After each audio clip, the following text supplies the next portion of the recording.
à savoir saisir, comprendre le pouvoir, l'autorité d'un enfant de Dieu.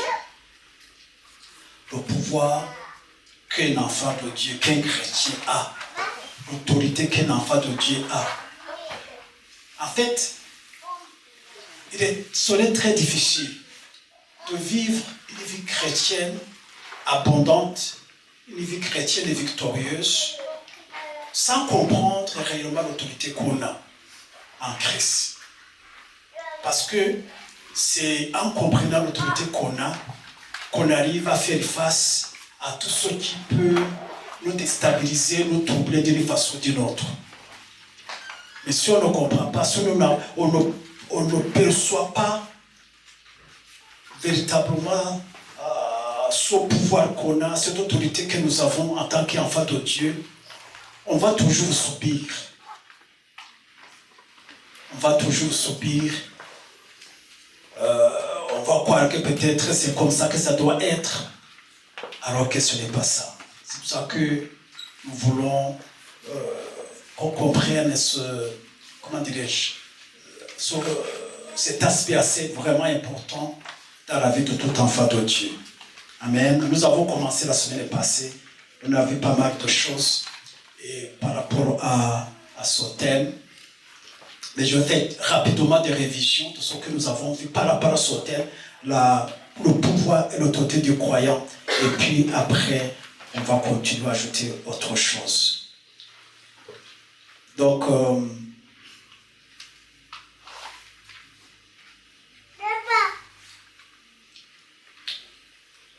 Jésus disait à ses disciples que ce qu'il est en train de faire dans son ministère terrestre, il guérissait les malades, il ressuscitait les morts, il faisait beaucoup de choses. Il disait à ses disciples, vous voyez, ce que je fais là, vous aussi, vous allez le faire. Et vous pourrez le faire. Et vous pourrez même faire des œuvres beaucoup plus grandes que ce que vous voyez. Pourquoi? Parce que je m'en vais au Père. Et de là, la puissance que j'ai, l'autorité que j'ai, vous sera aussi communiquée. Et avec cette autorité, avec ce pouvoir, cette autorité, vous serez à la hauteur, vous serez à mesure de faire ça aussi. Amen. Et il parlait de ses disciples, il parlait à ses disciples à ce moment, mais il parlait aussi à tous ceux qui allaient recevoir dans sa vie, tous ceux qui allaient recevoir dans les vies comme Seigneur et Sauveur. Amen. C'est pour ça qu'il disait donc dans Jean 14, 12, il dit en vérité, je vous le dis, celui qui croit en moi, celui qui croit en moi, celui qui croit en moi fera aussi les œuvres que je fais. Amen. Donc, ce qui veut dire quoi? Si tu crois à lui, si il est réellement ton sauveur et ton Seigneur, tu l'as accepté dans ta vie comme sauveur et Seigneur. Donc, l'autorité pour accomplir les œuvres que Christ a accomplies t'a déjà été donnée. T'a déjà été donnée. Ça nous a déjà été donné. Peut-être nous le faisons ou bien nous ne le faisons pas. Nous le voyons, nous ne le voyons pas. Nous le comprenons pas. Mais si Christ est le Seigneur, dans ma vie, c'est que j'ai cette autorité. Si je crois vraiment à lui, cette autorité m'a été donnée. Son pouvoir m'a été donné. Amen. C'est ce qu'il dit. Tout celui qui croit à moi. Celui qui croit à moi fera. C'est lui qui disait. Donc il va aussi faire ces mêmes œuvres que je fais. Amen. Donc, ce qui veut dire que tout disciple a reçu cette autorité. Tout disciple de Jésus a reçu son pouvoir. Ça, c'est quelque chose qu'on doit pleinement comprendre afin que nous puissions parce qu'il faut d'abord le comprendre, il faut d'abord recevoir cela par la foi. Il faut être convaincu. Il faut être convaincu, voir cette certitude, cette conviction qu'en fait, à moi, il y a la puissance de Dieu, il y a la force de Dieu. Je suis capable d'accomplir ces mêmes œuvres que Christ a accomplies. Il faut d'abord recevoir cela. Il faut être convaincu. Parce que si on doute, on ne va pas bouger. Parce qu'on ne va pas vraiment croire qu'on est à la hauteur. Il faut d'abord qu'on soit convaincu, qu'on soit persuadé, voilà c'est mon terme, persuadé de ce que nous avons en nous. Amen. Et pour être persuadé, c'est la parole de Dieu qui nous aide à être persuadés véritablement. Amen. À être persuadés de ce que nous sommes, à persuader de ce que nous avons, à être persuadés de ce que nous sommes capables de faire. Ce n'est pas dans nos propres raisonnements, c'est par la parole de Dieu que nous devenons persuadés de ce que nous sommes capables de faire, de ce que nous sommes capables d'accomplir. Amen. C'est ce que la parole de Dieu doit être au centre de notre vie, au centre de notre existence. C'est la parole de Dieu qui doit être le guide de notre vie chrétienne. C'est elle qui nous éclaire. Qu'est-ce que je suis capable de faire? Qu'est-ce que je ne suis pas capable de faire? C'est la parole de Dieu. Ce n'est pas les paroles que je viens de vous dire, c'est la parole de Dieu. C'est pour ça qu'on va parcourir quelques passages dans la parole de Dieu pour que, voilà, vous soyez persuadés, vous dites, yes, c'est vrai, c'est écrit. Il est écrit. Amen. Donc, la semaine passée, nous avons vu d'abord dans Luc chapitre 4, versets 18 et 19. Luc chapitre 4, versets 18 et 19. Ça, c'est quand le Seigneur allait commencer son ministère terrestre. Notre Seigneur allait commencer son ministère terrestre. Il était dans le temple, il était dans le livre pour lire. Et voilà ce qu'il a déclaré. Il dit, l'Esprit du Seigneur est sur moi parce qu'il m'a oint pour annoncer les bonnes nouvelles aux pauvres. Il m'a envoyé pour guérir ceux qui ont le cœur brisé, pour proclamer aux captifs la délivrance, aux aveugles le recouvrement de la vue, pour renvoyer libres les opprimés, pour publier une année de grâce du Seigneur. Amen. Ça, c'est ce qu'il a déclaré pour expliquer clairement à ceux qui étaient là-bas, qui était sa mission, ce qu'il était appelé à faire. Amen. Et il dit, l'Esprit du Seigneur est sur moi et il m'a donné les capacités, m'a donné les habiletés, il m'a donné la force de faire, d'annoncer les bonnes nouvelles, de guérir les malades, d'ouvrir les yeux des aveugles. Amen. Donc c'est par la puissance du Saint-Esprit, par l'onction du Saint-Esprit, c'est ce que le Seigneur déclare, qu'il a reçu cette onction, qu'il a reçu ses capacités pour pouvoir faire son ministère. Amen. Et nous avons vu, quand nous lisons les évangiles, nous voyons que dès qu'il a commencé à faire des prodiges, guérir les malades, faire beaucoup de choses, parce qu'il avait reçu l'onction, il avait reçu le pouvoir, il avait reçu l'autorité de la part du Père pour pouvoir accomplir cela. Amen. Vous savez, il a choisi ses disciples. D'abord, parce que les disciples l'accompagnaient partout dans son ministère. Amen. Et puis, dans Matthieu chapitre 10, verset 1, une fois qu'il a choisi ses disciples, il les a appelés, Matthieu 10, verset 1, il dit, et puis, ayant appelé ses 12 disciples, il leur donna le pouvoir de chasser les esprits impurs et de guérir toute maladie et toute infirmité. Amen. C'est répété dans Luc, chapitre 9, verset 1, c'est la même chose.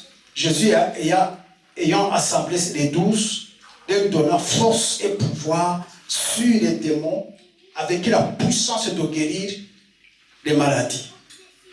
Donc on va dans ces deux versets. Il a appelé ses 12 disciples. Une fois qu'il les a choisis, il a donné le pouvoir, il a donné la force, il a communiqué l'autorité de pouvoir guérir les malades, chasser les démons, guérir toutes sortes d'infirmités. Donc ça, c'est une c'est la puissance déléguée. Sa puissance était à lui, mais il a délégué ça à ses disciples pour qu'ils aillent accomplir ce qu'il était encore en train d'accomplir. Amen. Donc nous avons à ce moment 11 personnes maintenant qui avaient cette autorité, ce pouvoir. Donc les 12, non pas 11, 13. Les 12 plus Jésus qui faisait, qui guérissait les malades et qui accomplissait toutes sortes de miracles, qui chassait les démons. Amen. Donc, mais ces disciples ont été capables de faire cela parce qu'ils ont reçu le pouvoir, ils ont reçu la force, ils ont reçu l'autorité de Jésus en eux pour pouvoir aller faire ce qu'il aussi était capable de faire. Amen. Après, dans Luc, chapitre 1 jusqu'au au verset 19, vous pouvez lire tout le chapitre. Je vais lire le premier verset. Après cela, le Seigneur désigna encore 70 autres disciples et les envoya 2 à 2 devant lui dans toutes les villes et dans tous les lieux où lui-même devait aller. Amen. Donc c'était maintenant le 12, ça devient 70. Au verset 19, il dit, voici, je vous ai donné le pouvoir de marcher sur les serpents et les scorpions, et c'est toute la puissance de l'ennemi. Et rien ne pourra vous nuire. Amen. Donc il est choisi. Les 70, avant c'était les 12, maintenant c'est 70. Il est choisi aussi pour les envoyer partout pour pouvoir faire guérir les malades, ressusciter les morts. Voici donc au verset 19. Et je regarde dans le chapitre, il a aussi recommandé d'aller guérir les...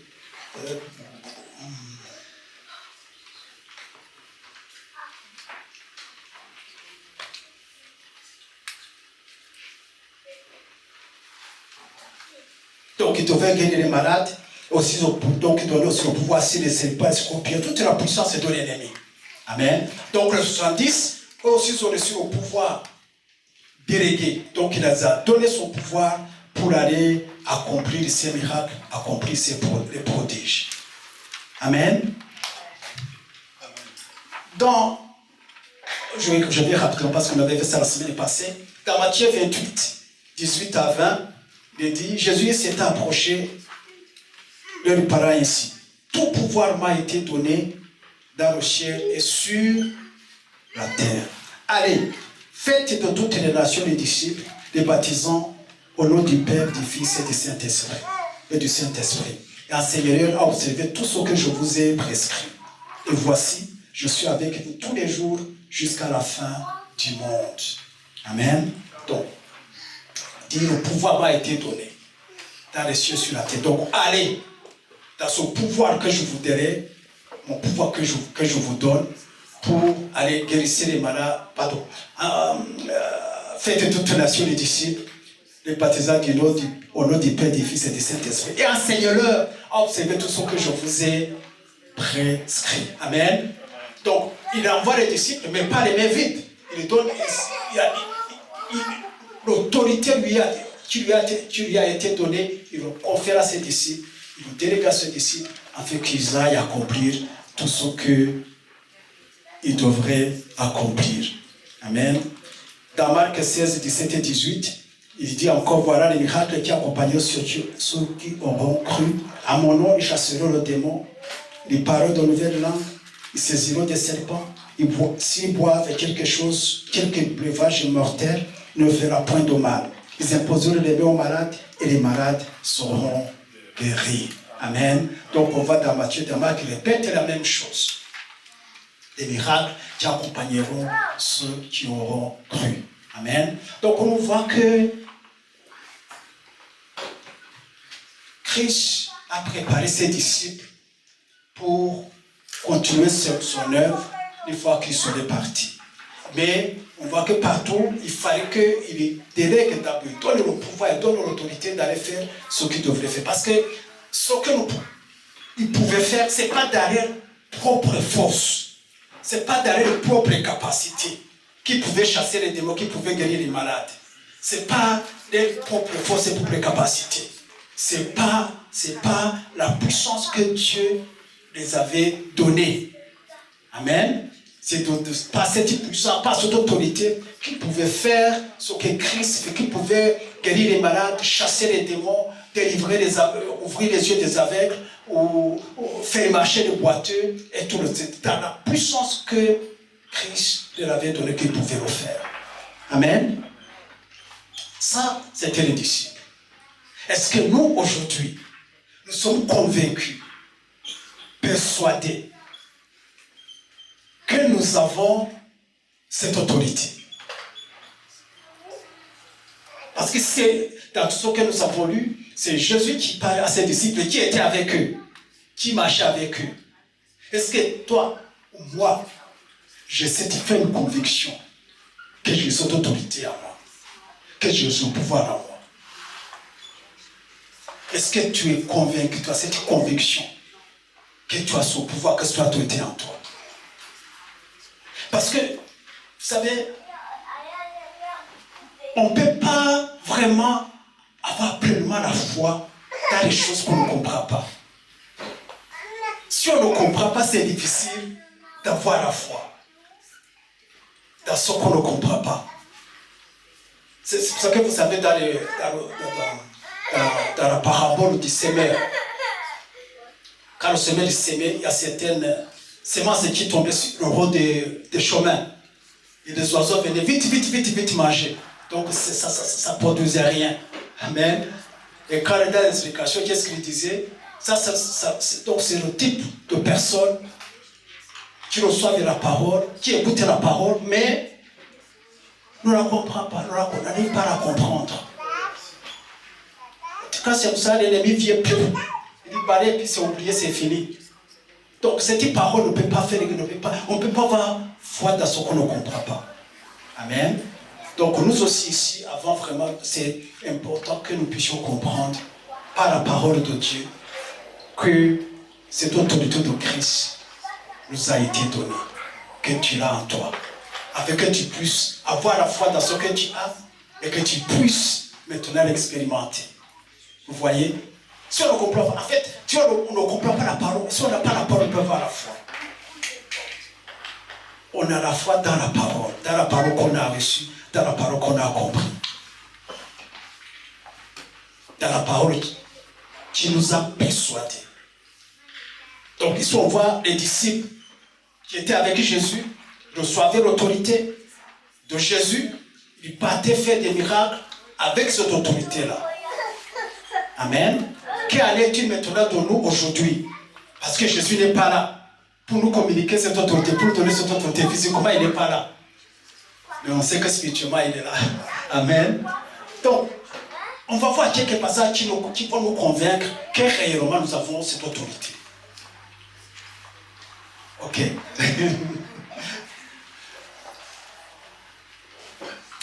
Je vais prendre quelques passages. Amen.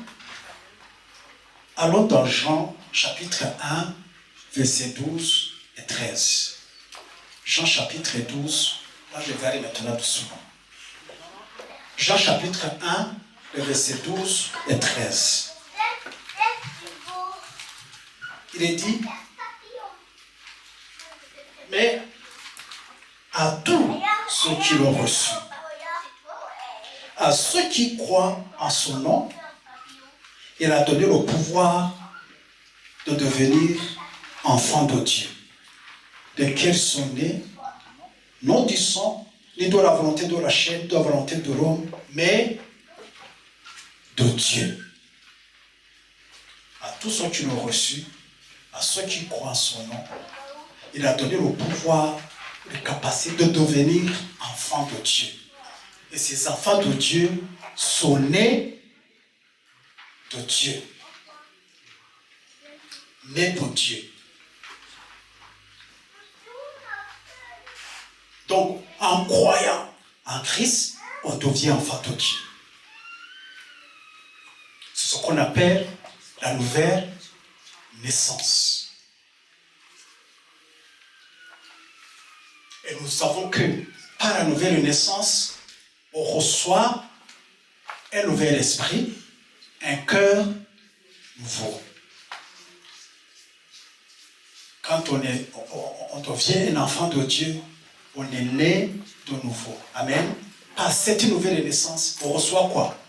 Un nouvel esprit, un esprit nouveau, un nouveau cœur.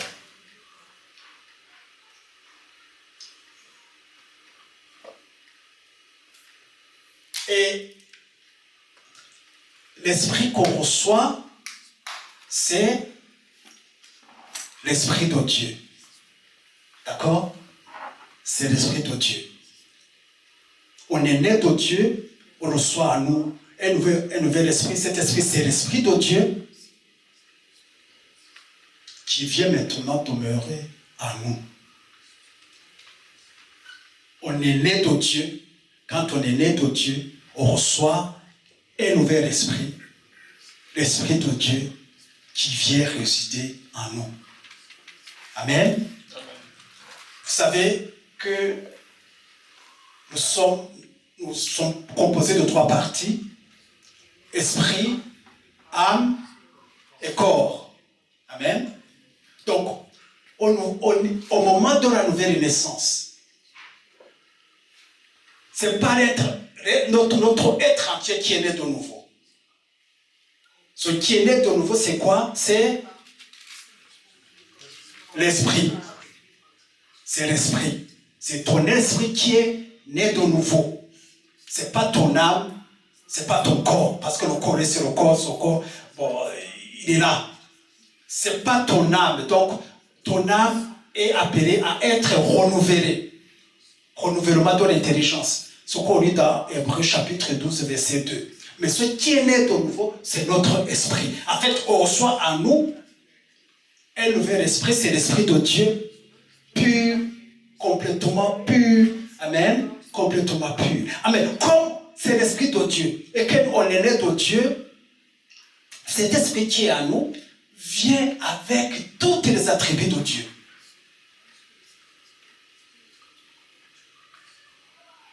C'est l'esprit de Dieu. Donc, il vient avec tout ce qui est de Dieu. Si tu es né de nouveau, tu as accepté Christ dans ta vie comme Seigneur et Sauveur, l'Esprit de Dieu est en toi. Et cet esprit, il est là avec tout ce qui est de Dieu. Sa force, ses capacités, son amour, tout. Tout. C'est pour ça qu'on dit qu'avec Dieu, rien n'est impossible. Parce qu'il est à nous. Donc, avec lui, on peut, par la puissante force qui est en nous, parce qu'il est en nous, dans notre esprit né de nouveau, on peut tout faire, on peut tout accomplir. Amen. Donc, né de nouveau, Dieu vient, vous savez, que nous sommes devenus la maison de Dieu, l'habitation de Dieu. Donc, le Saint-Esprit vient demeurer en nous, Jésus-Christ vient demeurer en nous, avec toute sa force, avec toute sa capacité, avec toute son autorité. Donc nous marchons, nous vivons, nous faisons tout avec la force de Dieu, la puissance de Dieu en nous. On peut être conscient de ce que nous avons en nous ou pas. On peut pouvoir agir, utiliser cette force de Dieu qui est en nous ou pas. Mais cette force est là, à nous. On n'a plus besoin que Dieu nous dérègle la force. Une fois qu'on est de nouveau, il vient habiter à nous avec sa force, avec ses capacités, avec tout ce qu'il pourrait faire, avec tout ce qu'il a.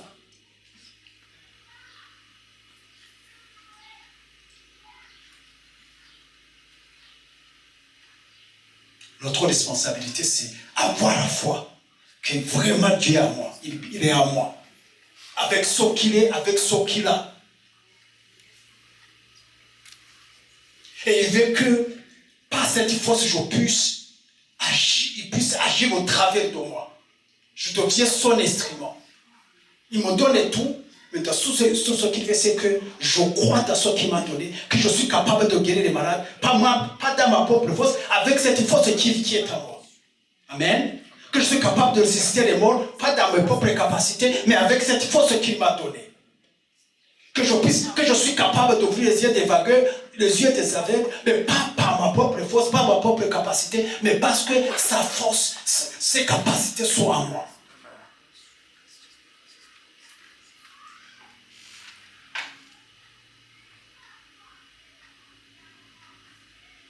Je suis capable de prendre autorité à toute force des ténèbres.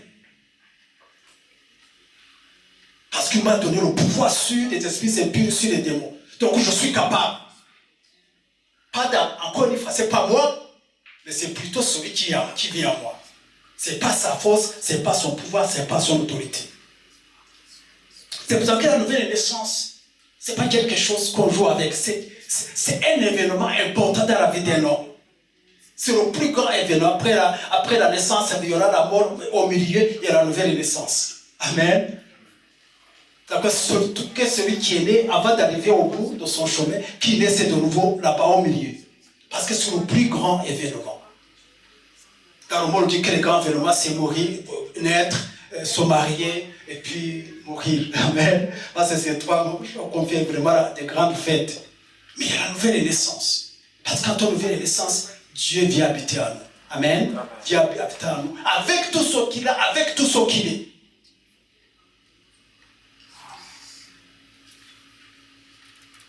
Et c'est avec ça que nous sommes capables d'accomplir des prodiges. Que nous sommes capables d'annoncer l'évangile. Dans 1 Corinthiens 6, verset 17, 1 Corinthiens 6, verset 17, voilà ce qui est dit, ce qui est écrit. Il dit que celui qui s'attache au Seigneur, il est avec lui, quoi? Un seul esprit. Un seul esprit, pas mon esprit ici, l'esprit de Dieu ici. Amen. L'esprit du Seigneur ici. On devient un seul esprit. C'est ce qu'on disait ici, qu'à la nouvelle naissance, on reçoit, on est né de nouveau, on reçoit l'esprit de Dieu. Donc c'est ce que ça confirme ici, Paul le confirme dans 1 Corinthiens 17, celui qui s'attache au Seigneur, celui qui devient, encore une fois, ça veut dire celui qui reçoit Christ dans sa vie comme sauveur et Seigneur, il devient avec lui un seul esprit.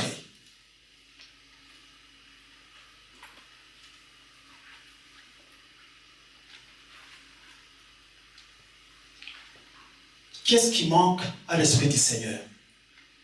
Vraiment. Qu'est-ce qui manque au Seigneur? Il n'y a rien. Il n'y a rien. Alors si on devient un seul esprit avec lui, ça veut dire que nous aussi, nous manquons de rien. Nous manquons de rien. Nous avons tout reçu. Nous avons tout reçu. C'est pour ça que la Bible dit que nous avons été bénis de toutes sortes de bénédictions.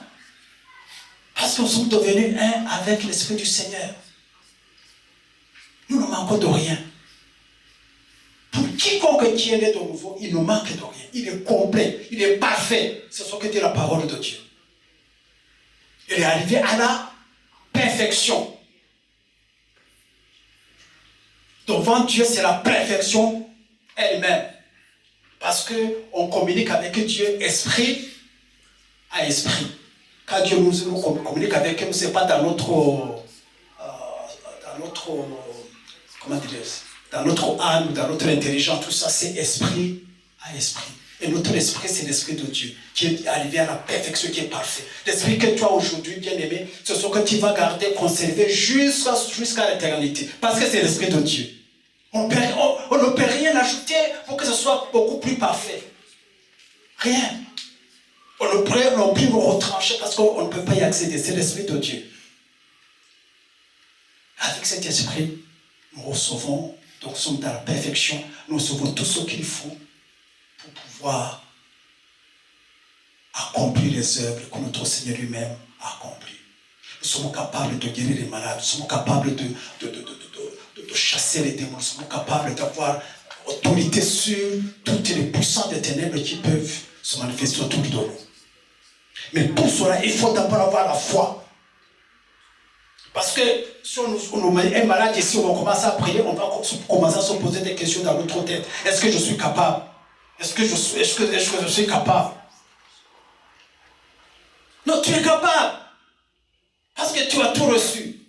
Amen. Tu as tout reçu, tu es capable.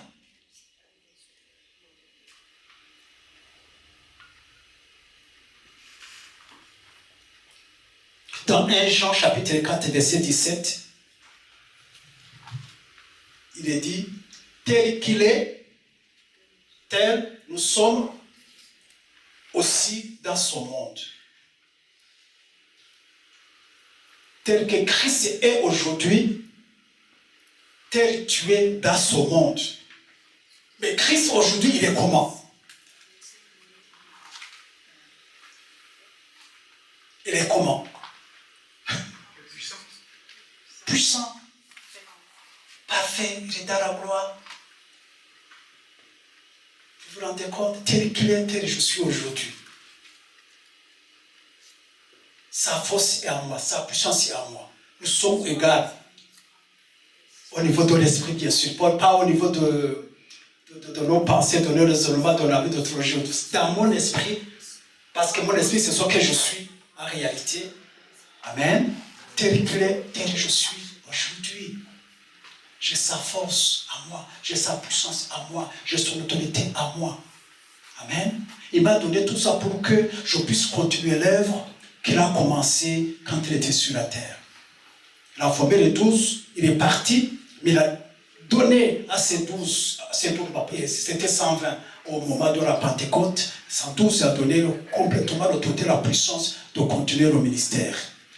Ils ont commencé à former les disciples de génération en génération. C'est pour ça que aussi nous sommes ici, on est en train de parler de lui. Amen.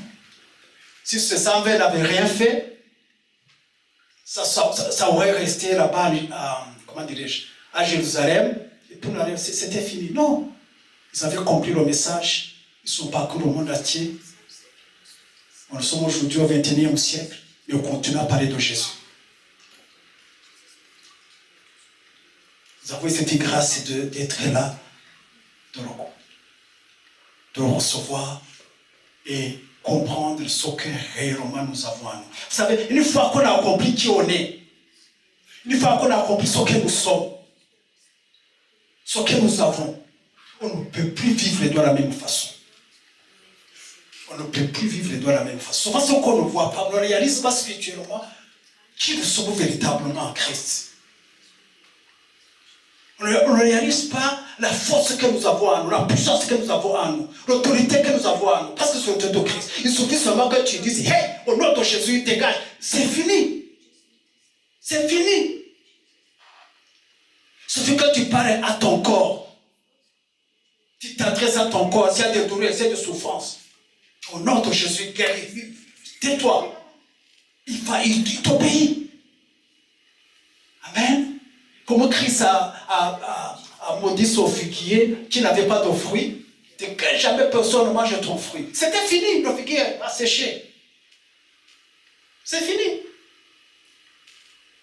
Qu'est-ce qu'il a dit à Lazare? Qui se souvient? 4 jours dans le tombeau. Sors de là. Sors. Puis Lazare est sorti. Est-ce que tu sais que tu as cette force, cette autorité en toi? Tu as cette puissance en toi? Est-ce que nous savons que nous avons cette force, cette puissance en nous? Est-ce que nous sommes conscients, nous percevons vraiment ce que nous avons?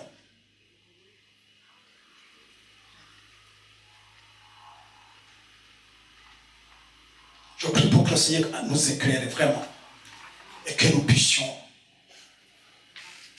avoir la propre perception de ce que nous avons, de la force que nous avons, des capacités que nous avons, et que nous commençons maintenant à exercer cela.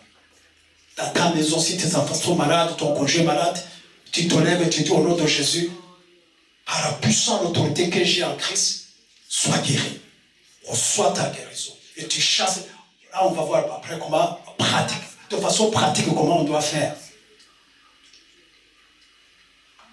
Mais avant d'arriver là-bas, il faut d'abord être conscient de ce qu'on a. Amen. Si on n'est pas conscient, si on n'a pas la conscience de ce qu'on a véritablement, c'est difficile. On va avoir peur, on va trembler. Mais je veux que tu sois persuadé ce matin. Persuadé réellement que cette capacité qui était en Christ, ces habiletés qui étaient en Christ, quand il était ici sur terre, ces habiletés qui étaient en Pierre, en Paul, quand il parcourait le monde pour évangéliser, que les mêmes capacités, la même force, c'est en toi. Et si tu crois, tu peux te lever, commencer à faire aussi comme ils ont fait. Je voulais que dans notre communauté, qu'on soit persuadé vraiment de ce que nous avons. Et puis après, on va commencer à s'entraîner. Pour voir comment exercer, comment mettre en pratique ce que j'ai.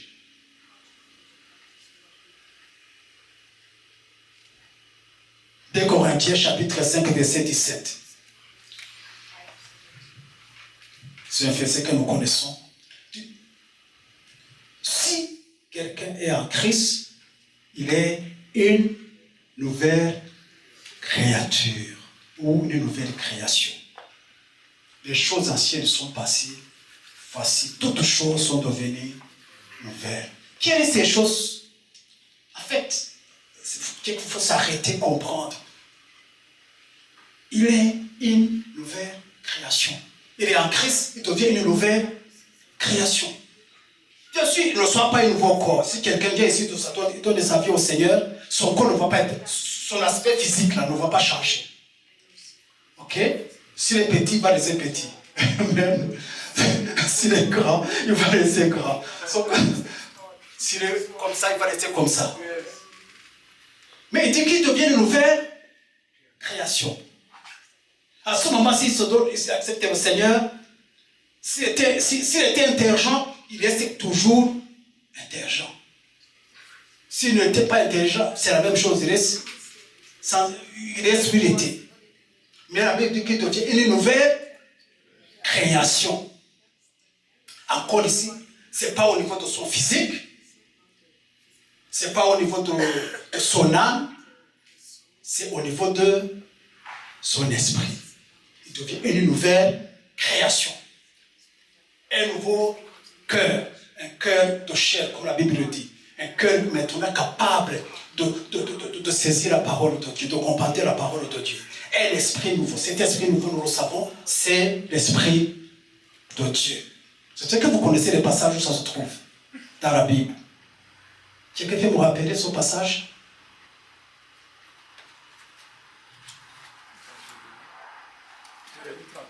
Ok, j'ai lu, parce que bon, j'ai quelques minutes, je peux me permettre d'aller là-bas et de lire. Je l'ai lu 31.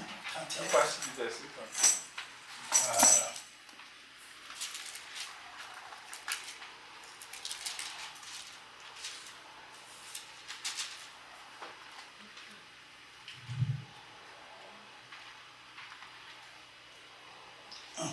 Jusqu'à 33. Jérémie 31, à partir du verset 31. Il dit, voici que les jours viennent, déclare l'Éternel, où je conclus avec la communauté d'Israël, la communauté de Juda, une nouvelle alliance. Elle ne sera pas comme l'alliance que j'ai conclue avec les ancêtres le jour où je les ai pris de la main, par la main pour les faire sortir d'Égypte. Et ils ont violé mon alliance, alors que moi, j'étais le maître, déclare l'Éternel. Mais voici l'alliance que je ferai avec la communauté d'Israël après ces jours-là, déclare l'Éternel. Je mettrai ma loi à l'intérieur d'eux, je l'écrirai dans leur cœur, je serai les dieux et ils seront mon peuple. Personne n'enseignera plus son prochain ni son frère en disant, vous devez connaître l'Éternel, car tous me connaîtront, depuis le plus petit jusqu'au plus grand. D'entre eux, déclare l'Éternel, et je pardonnerai les fautes. Bon, dans Ézéchiel. Pardon? Ézéchiel 36. Ézéchiel 36. Ce qui est en train de beaucoup plus d'autres détails. Tu as trouvé, bien-aimé?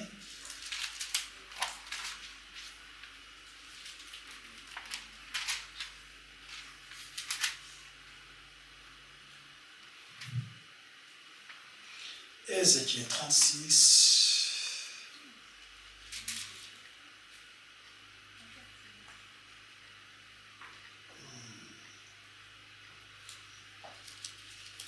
Ézéchiel 36, verset 26.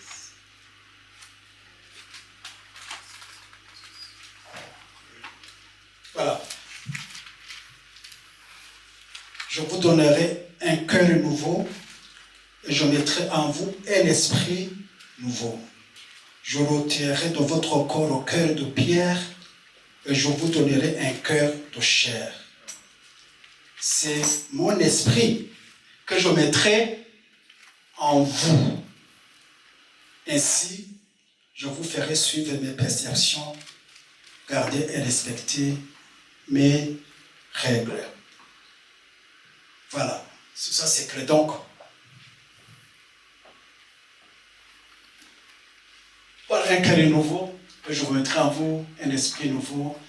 Voilà, je tirerai de pierre, je vous donnerai un cœur de chair. Le verset suivant, verset 27, je mettrai mon esprit en vous. Et je ferai en sorte que vous suiviez mes ordonnances et que vous observiez et pratiquiez mes lois. Amen. Voilà. Donc ici, dans 1 Corinthiens 5, 37, il dit, si quelqu'un est en Christ, il est une nouvelle création, une nouvelle créature. Amen. Parce que c'est ça qui se produit. Un nouveau cœur, un cœur de chair, un nouvel esprit. C'est l'Esprit de Dieu qui vient de te prendre place. Amen. Comme je dis depuis le début, l'Esprit de Dieu il vient dans la perfection. Donc il ne manque de rien. Donc tout ce que Dieu est vient maintenant dans notre esprit né de nouveau. Amen. C'est pour que la nouvelle naissance, c'est ce qui est fondamental pour vraiment entrer et voir jouer du royaume de Dieu. Amen. Si on n'est pas né de nouveau, on est encore dans les ténèbres, on est encore dans les péchés, on peut prier, on peut danser, on peut chanter, mais non, on est encore loin de Dieu. Il n'y a pas de communion avec Dieu, parce que l'Esprit de Dieu n'est pas à nous.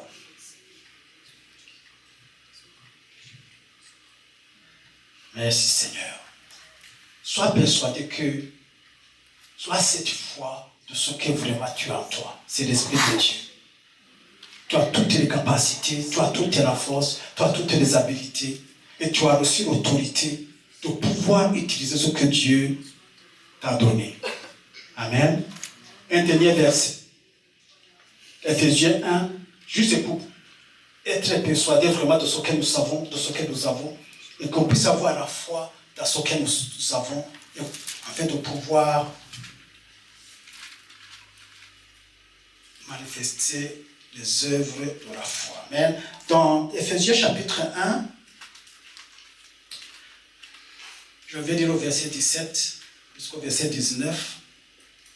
Il dit, ça c'est Paul qui fait cette prière pour les Éphésiens. Il dit, je prie que le Dieu de notre Seigneur Jésus-Christ, le Père de gloire, vous donne un esprit de sagesse et de révélation.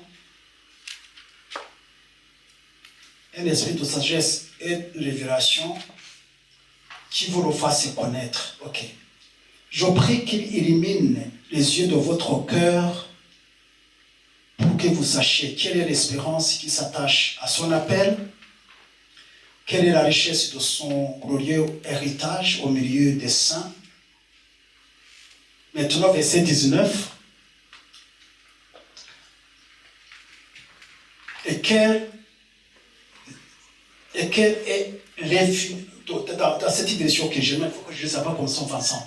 Voilà. Et quelle envers nous qui croyons, l'infinie grandeur de sa puissance se manifesta avec efficacité par la vertu de sa force. Verset 20.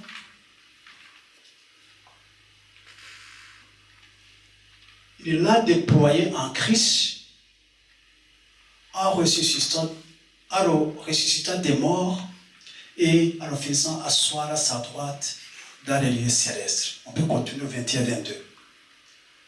Quelle est l'infinie grandeur de sa... Verset 19. Donc, quelle est l'infinie grandeur de sa puissance qui se manifeste avec efficacité par le pouvoir de sa force envers nous qui croyons. Cette puissance, il a déployée en Christ quand il a ressuscité et l'a fait asseoir à sa droite dans les célestes. Au-dessus, au-dessus, au-dessus, au-dessus, au-dessus. Amen. C'est une puissance. Ce que ce passage nous dit tout simplement. Verset 19 ou 21. C'est une force, c'est une puissance qui a ressuscité Christ d'entre les morts. Et à nous. Cette force, la force, qui a ressuscité Christ des morts le 3e jour. Cette force, cette puissance est en toi et en moi. Amen. Et pourquoi elle est en nous? Pourquoi Dieu nous l'a donné? Pour que nous soyons efficaces, pour que nous puissions œuvrer pour sa gloire. Pour que nous puissions nous représenter valablement ici sur la terre. Pour que ses enfants, tous ceux qui croient en lui, puissent le représenter valablement. En accomplissant les œuvres que son Fils a accomplies. Pour que nous puissions avoir la victoire sur toutes les puissances. Il a dit qu'il a donné aux disciples, 70 disciples, la force et le pouvoir, et que pour que rien ne puisse les nuire. Normalement, rien ne devrait nous nuire. Aucune maladie ne devrait s'approcher de nous. Si des moustiques nous touchent, ils devraient mourir. Si un microbe est entré dans notre corps, devrait mourir automatiquement.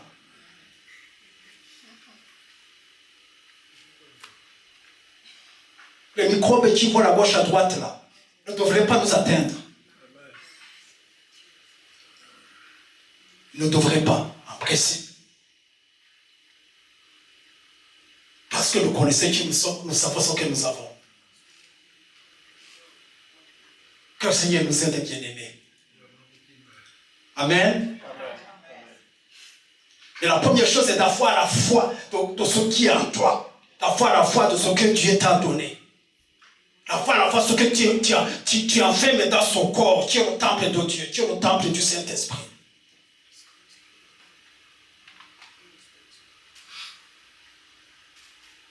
Qu'on ne puisse plus nous considérer comme si on n'a rien, on ne perd rien, on ira tout simplement. Non! Non! Non. Amen. Que le Seigneur nous aide, bien-aimés. Amen. Seigneur nous aide. Parce que ça, c'est le point de départ pour pouvoir accomplir maintenant les œuvres. Ça, c'est le point de départ pour pouvoir chasser les démons. C'est le point de départ pour pouvoir guérir les malades. C'est le point de départ pour pouvoir ressusciter les morts. C'est le point de départ pour avoir la victoire sur tout ce qui veut nous nuire. Et quand nous exprimons, quand nous prions, quand nous déclarons des choses, que ce soit pas des paroles, que ce soit des paroles d'autorité, des paroles de puissance qui viennent réellement du plus profond de nous, parce que nous savons la foi de ce que nous sommes, de ce que nous avons.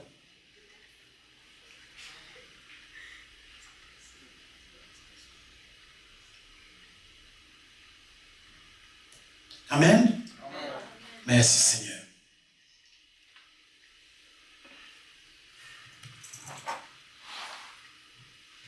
Merci Seigneur. Gloire à toi Seigneur.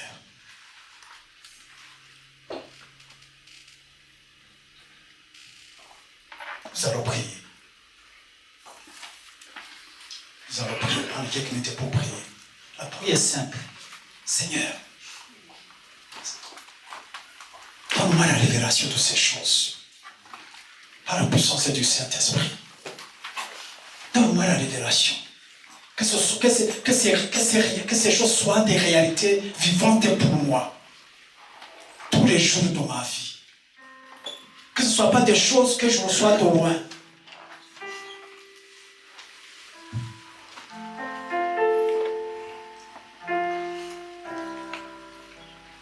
Parce que nous avons besoin de l'esprit de révélation. Que le Seigneur nous révèle ces choses, que nous puissions comprendre, que nous puissions percevoir, que nous puissions être persuadés. de qui nous sommes réellement, de ce que nous avons réellement. Que Dieu est à nous, que le Saint-Esprit est à nous, que c'est l'Esprit qui est à nous, c'est l'Esprit de Dieu, avec tous ses attributs, avec toutes ses forces, avec toutes ses capacités. Et que nous avons reçu le pouvoir et l'autorité de pouvoir utiliser ce que Dieu nous a donné. Nous avons reçu l'autorité, donc le pouvoir, l'autorisation légale de pouvoir utiliser ce qu'il nous a donné.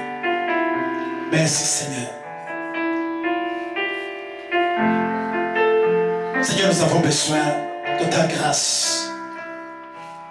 De ta grâce pour saisir véritablement qui nous sommes en toi, ce que nous avons en toi. Nous avons besoin de ta grâce, notre Dieu, de percevoir proprement tout ce qui est à nous.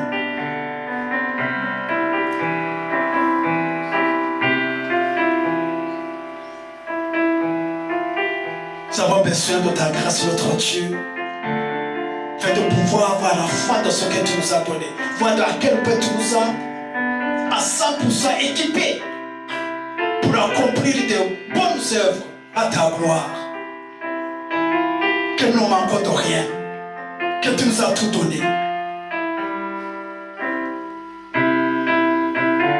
Que le docteur de Christ nous a été donné. Et de nous avoir l'audace et le courage de se lever et d'agir conformément à ce qui nous a été recommandé. Sachant que tu es avec nous, sachant que nous avons l'autorité, nous avons le pouvoir, sachant que nous avons l'autorisation de ta part de guérir les malades, de chasser les démons, de proclamer la bonne nouvelle dans ce monde des ténèbres afin que les gens viennent à toi.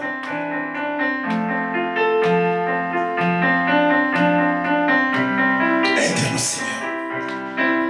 Aide-nous à partir d'aujourd'hui à considérer véritablement toutes ces choses. Et que ton nom soit pleinement glorifié. Au nom puissant de Jésus. Amen. Amen.